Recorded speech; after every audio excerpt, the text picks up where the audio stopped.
to close that series on pitching, the four major points that I believe you should never forget when you pitch to investors, and it works for one-on-one or any other setting like a forum of investment.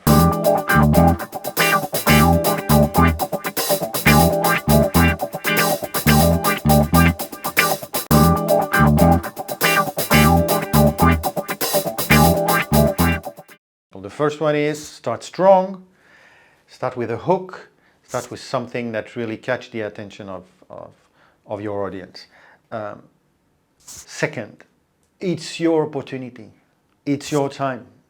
Make the maximum of it. It means be attractive, show all your energy, show all your enthusiasm.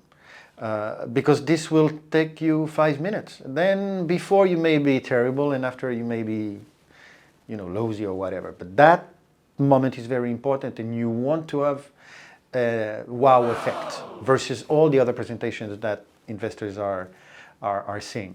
Third point, keeping the audience in mind means understanding what are the scarce resources of the investors. And the investors, they have one thing which is different from you, they have money. And they have one thing which is similar to you, they don't have time. So keep in mind that you want to also save their time. So go direct and be very clear, go deep and go direct with what you want to say. Which brings me to my fourth point. Any information that is publicly available, any information that I can find on Google is interesting, but irrelevant in your pitch.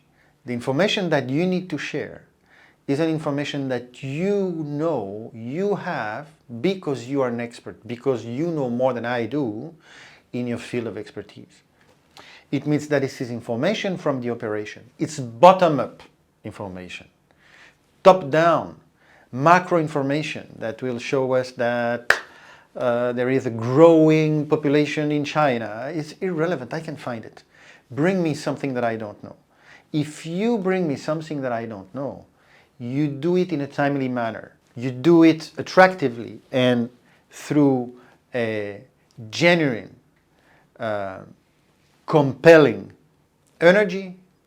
There is a very strong probability that you will get the next meeting. And the next meeting is your goal when you do the pitch.